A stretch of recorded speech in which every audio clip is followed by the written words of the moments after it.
It's time for the 1430 Connection on 1430 WNAV and 99.9 FM, spotlighting news, newsmakers, and important community issues. Now, with this week's edition of the 1430 Connection, here's WNAV news anchor Donna Cole.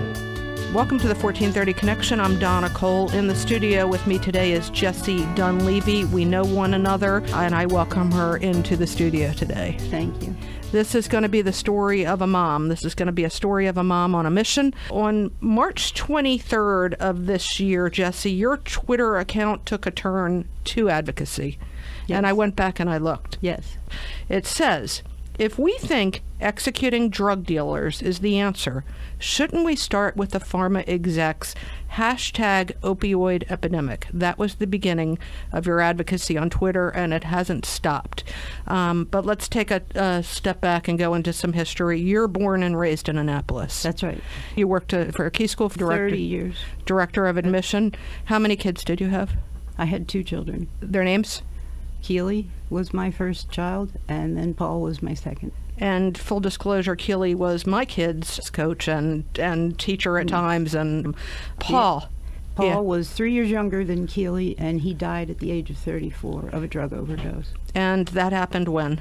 April 2017, so it's been a little over a year. Okay, to get back to that quote on your Twitter feed, if we think executing drug dealers is the answer, shouldn't we start with the pharma execs #opioid-epidemic? In an article in Popular Science dated May 18th, 2018, talking about the FDA approving a drug that treats opioid addiction that isn't addictive itself. There's a quote in this. It says, according to the Institute on National Drug Abuse, about 21 to 29% of people who are prescribed opioids for chronic pain end up using them in a way that wasn't intended by their prescribing doctors. According to a 2016 review by the New England Journal of Medicine, 79.5% of people who recently started using heroin had used prescription opioids in a way unintended by physicians prior to their use of heroin. Can you tell me what happened with Paul? Again, he was 34 years old. He was 34 years old. I do not think that the prescription medications are the biggest culprit. Okay. And I really don't want to see pharmaceutical execs executed. But you're mad and you're on a mission. I am, and I'm actually, did the pharmaceutical companies pass out OxyContin and the like candy? Yes. Uh-huh. Did they lie to doctors and put pressure on doctors? Yes. Did they do this for profit? Yes. Are they culpable? Yes. But the fact is, and what I'm going to say isn't in line with what you just read, but my understanding is about 75% of the people who die from a drug overdose were not originally receivers of prescription medication. Okay. And the reason why I ask you that is I want to know what Paul's journey into this and his... Well, Paul had substance use issues before heroin. Okay. And he went through long stretches of not using, and I admired him greatly because that was hard and his life was hard. In fact, the harbinger of addiction is often childhood trauma, and Paul had learning disabilities and other neurological differences that put him out of step with the world in a lot of ways. And so he was ripe for falling into something like that. And then... At what age did he start? He was in his 20s. When he started using, and what was weed or? No, it was cocaine. Okay. And I didn't know it. He was actually living with me at the time, but I discovered it, and he went into treatment, and he responded well to the treatment, but he backslid a couple of times, as people in that position tend to do. And then he did break his leg at one point, and he did break it badly, and it's a long story because he ended up breaking it twice for insurance reasons that are complicated. But the second time around, he had extensive surgery and did get prescription medication. And when that ran out, he found one of those, I'm kind of naive with regard to this, one of those pain clinics or some kind of a bogus doctor is my understanding. And when that ran out, he did turn to heroin. But you still don't blame the... I can see that his journey into that may have been precipitated by the prescription medication, but he had been a drug user before that. Right. And so I'm not sure that would be the sole culprit. Okay. As if I had maybe started taking pain medication and then couldn't live without it. But another part of the problem now is that in trying to curtail the dramatic increase in overdose deaths, a lot of the legislation is taking pain medication away from people who are not addicted, who don't have any signs of addiction, but who are seriously in pain, some of whom are dying, and they're curtailing their use of the pain medication, and it's not bringing down the death toll. None of this legislation has brought down the death Yeah, and toll. let's talk about that. And I can, personal history, getting out of 2 different surgeries within the past few years, and you know about my surgeries, that my husband had to drive from pharmacy to pharmacy to pharmacy in 2-3 different cities to find the medication that I was prescribed to treat the pain that I was having right after surgery. So you're right about that. Now, the latest numbers from Anne Arundel County on the heroin and opioid epidemic is many of these, there seems to be a big disparity. A lot of the greater number of instances of non-fatal and fatal incidents of opioid in the opioid epidemic in the county, there is a much greater number in northern Anne Arundel County, which probably doesn't surprise you. But Paul lived here in Annapolis. Paul lived here in Annapolis, and I can tell you that the national death toll has gone way up. Right. And when you hear in 2016, 66,000 people in the United States died of a drug overdose, you may not realize what that number in isolation, what it means. But if you go back to 1999 and know that number was 15,000, and then you see it shoot up to 66,000, and now the Center for Disease Control is projecting for 2017 72,000. Right. That's a dramatic increase, and it's huge. And I'm not familiar with Anne Arundel County. Well, I'm going to tell you what Anne Arundel County is, but it's huge. 2014, 30 fatal overdoses. 2015, 22. 2016, 76. 2017, that was the year of Paul, and he is one of these, 87. 2018, now last year was 87. 2018, we're not through the year yet. We're at 114. And of those, 7 were in the city of Annapolis. We're going to take a short break. When we come back, more about the opioid epidemic with a mother that unfortunately knows all about it. This is Donna Cole on the 1430 Connection. We will be right back.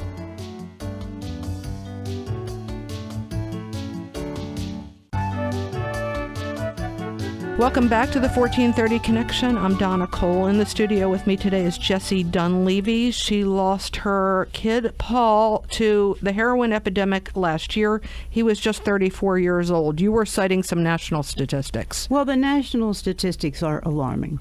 And another thing that is staggering, shocking to me, is that the United States has by far the highest number of overdose poisoning deaths compared to any other country in the world. There is no comparison between the number in the United States and elsewhere. And you look at countries like Australia or France or all of Europe, and it's less than half of what the United States is experiencing. And so Maryland is a state that's right up there. In fact, Maryland is one of the states that's at a higher risk. And I read the article in the Baltimore Sun, I think it was Friday, and it was acknowledging that Maryland's death overdose toll has gone up in the last 4 years and gone up dramatically, despite all of the legislation that you read about every day. We're curtailing prescription drugs, we're creating safe stations, we're doing these drug education in the schools, for example. That's not going to reflect in the numbers right away. But there is medication that helps these people who are struggling with addiction and who want help. And that doesn't seem to ever be mentioned in any of the initiatives. Now tell me about that. Was Paul on some of these medications? He was on Suboxone at one point in a treatment facility that he went to a couple of years before he had his most recent relapse. And it was good for him because Paul was never a partier. He didn't have a big social network. Right. And so he did not want to be addicted. In fact, at the point where he died, he had a job that he loved. He had his first apartment ever, and he was happy. But he fell into the drug use, and all it takes is a couple of days, and he wanted help. He took himself to the emergency room and said he was suicidal, even though he wasn't. He told me that's the way that you can get in. Mm-hmm. After a day, they assessed that he needed to go to a behavioral health center, and because he had mental illness as well as addiction problems. They sent him to a place in Rockville, and the place there actually called me, and I didn't always get in the loop because of once the fact that he's an over adult. 18, right? And I say that, in quotes, but nevertheless, a woman called me and said, this is a 2-week program only, and we're going to get him into a longer-term treatment program, but there's a little snafu with the insurance.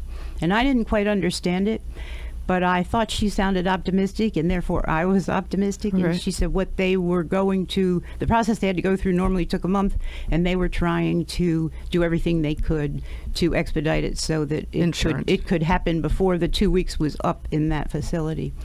And I was hopeful, and I talked to Paul every day, and he was hopeful. I never got a call back from the same woman or anybody at the hospital because every day I'd think of new questions, and I didn't get a call back. And then 1 week into Paul's stay there, while he and I are hoping for the next step, he smoked a cigarette in the bathroom of the facility, and that was against the rules, so they dismissed him from the program and sent him home. And when was that? That was in late March of 2017. He died within days of coming home. But he said to me... He tried so hard to get help. He wanted help, and he was very disappointed, but he said, I'm going to look on the bright side, Mom, because I can go back to my job. And they did hold the job for him. They loved him. And he went back to his job, and he said to me, if you could get me Suboxone, because he'd had experience with it, he said, I know I can fight this on my own. And I printed out a list of Suboxone providers, and I just hit a brick wall. One doctor actually raised his voice with me and said, you are prolonging the problem. You're substituting one drug for another, and there is no point to that. And he intimidated me. And the next day I was going to make more calls, but Paul died that night. Did you call the doctor back and tell him? No. And people don't tend to call you back. I called the hospital back so many times and I didn't feel when I was calling them that I wanted to say that they were culpable. I just wanted to tell them. Now? I want to them to know that they're culpable. I'm not interested in pursuing any kind of culpability. I get it, but I'm interested in helping others in the future. But you want them to know that a kid died. Yes, but no one there, they don't call you back. So I've given up on that. But if I can help somebody else through my experiences, then that's so keep calling is what you're telling parents. But I also want to and also be aware of the fact that when you are dismissed from short-term treatment, you're more vulnerable to dying than you would have been if you hadn't had any treatment at all. It's heartbreaking. And I did not know that. That's a fact I did not know. I did not know that the medication-assisted treatment is science-backed, FDA-approved, and countries like France expanded its access in 1995, and over the next 5 years, they cut their death toll by 75%.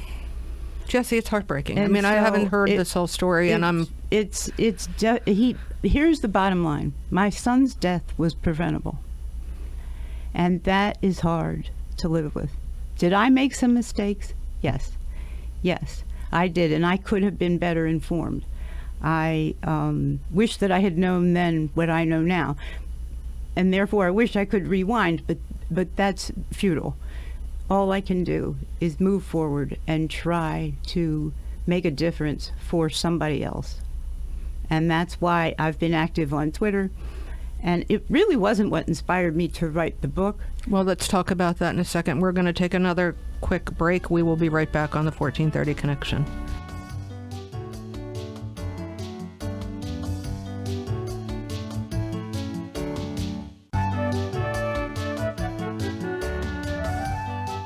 Welcome back to the 1430 Connection. I'm Donna Cole. I'm in the studio with Jessie Dunleavy, a mom on a mission. She lost her son, Paul. He was 34. Paul was a communicator also. Paul liked to write. He did like to write. It was his outlet for self-expression because he had a language impairment and therefore wasn't as able to communicate through spoken language. Paul wrote this in September of 2009. Miracles are sometimes stretched far and far between hardships. And though battles may rage in our communities, and though our heart's keen sense of injustice may be felt, when miracles surface, they will carry us back to refuge. And what may seem like everlasting gloom now will once again appear to be that flawless limelight that will again guide us home. Maybe you're that flawless limelight that are guiding us home. Jessie, you have a mission now. I am writing a book, but before I get into that, I want to point out that there are many similarities between the opioid crisis and AIDS in the 80s. And there are three takeaways from that I see parallels. One is that stigma is the enemy. Two is that activism is the accelerator. And three is that medication works, but it has to be accessible. Good points. And by the way, speaking of that stigma, there are people that don't understand and are upset that we're dealing with this as a mental illness when they see it more as a criminal act. Moral failing. Yes. And it's not a moral failing. In fact, the latest version of the DSM-5, which is the Diagnostic Manual of Mental Health, defines addiction as a brain disorder that is manifested in compulsive substance use despite negative consequences. And so we can't arrest our way out of this crisis. These people need compassion. Now, if they break a law, if they steal from you or worse, they need to face consequences. But Paul was incarcerated at one point for a relapse, and he needed compassion because that harbinger of addiction is that you feel out of step with the world. Most addicts, not all people are as vulnerable to addiction, and not all people who use potentially addictive drugs are as vulnerable to addiction. But the people who had, most of the people who suffer from addiction had a childhood trauma or in some way or another were in pain. Mm-hmm. And so the drug becomes the answer then. They think, aha, I've found it. Now I can live pain-free. I can be like everybody else. I can feel more confident. Whatever it is that you feel you're lacking. Exactly as cancer is a health issue, exactly as liver disease is a health issue, addiction is a health issue. And it should be illegal to deny people the medication that could save their lives. We don't take insulin from diabetics. We treat high blood pressure with medication. We don't take these medications away. And other countries have done it, and it's FDA backed and science approved and has been for years. And there is stigma, and there are restrictions, and insurance company restrictions complicate it. And I do see pockets of improvement in certain parts of the country, but certainly when I read the Baltimore Sun about everything Maryland's doing, what are they doing to have evidence with regard to their initiatives and how it impacts the death toll? If there isn't an impact, then maybe there's more to be done, or maybe we're spinning wheels. And medication. They say funding is a part of the culprit, and this is something that's worthy of realizing too.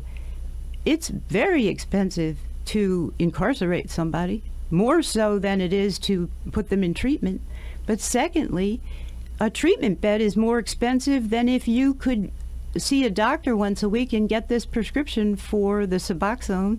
That's cheaper than the bed. So it isn't just funding related. And that Baltimore Sun article said fentanyl was the reason that they couldn't get on top of the death toll numbers going up. My son wouldn't have encountered fentanyl if he'd gotten medication-assisted treatment. He wanted medication-assisted treatment. He couldn't get it. Was fentanyl the cause? Or the Yes, okay, fentanyl was it a mix? They said it was a mixed drug poisoning, and fentanyl was in there. So countywide right now we're at 66 fentanyl fatal overdoses in the county. We're at a 12 currently of heroin fentanyl mix and 2 of pure heroin. Pending 31. So those numbers will rise, unfortunately. Again, 114 dead in Anne Arundel County in 2018 from the epidemic. If the governor and the county executive were sitting right here with you, what would you say to them?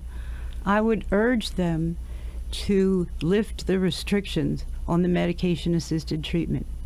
When I'm told that it would prolong the problem, what I realize is it would have prolonged his life. And no one can refute this fact. We can disagree on a lot of issues, and there's a lot of gray area with a lot of these issues. But here's a fact that no one can refute. You have to be alive to recover. Where can people find you? They can find me on Twitter. They can find me on Facebook. JESSIE-DUNLEAVY. You can find her on Twitter, and that's where she's doing the large part of her advocacy. You're open to talking to other people, helping them. If moms reach out to you for their kids, what their kids are going through, you're more than open to help them. Yes, because if I knew then, just 2 years ago, what I know now, I think I could have prevented my son's death. Now, I am not beating myself up over that. There's no point. It won't bring him back, but maybe it can help somebody else. One thing I'm thankful for is that I never abandoned him. I never turned my back on him. And I can't imagine being the parent who lost a child when they had turned because they didn't know what to do. Yes, and that would be a fate worse than mine. He knew I was his supporter. He knew I was there for him, and there's comfort in that. I didn't do everything right, but I was his advocate, and I was a tireless advocate, and maybe I could have advocated differently. I didn't stand up to the doctor who raised his voice with me. He intimidated me. Those are the things that I would like to change. And looking back over all the years, too, you can see signs of potential addiction problems, and I was unaware of the vulnerability of a child with intellectual disabilities. But he wanted help, and he sought help, and he then did want help, and he was happy at that point in his life. He liked his job. And interestingly enough, by the way, cigarettes are addictive too, right?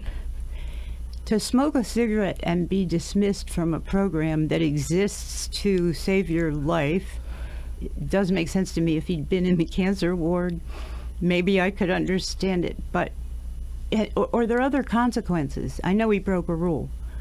It's just, all I could think to myself is cigarettes are deadly, all right. Jessie, thank you for being here today. Thank you, Donna. This is Donna Cole on the 1430 Connection. We will see you next week.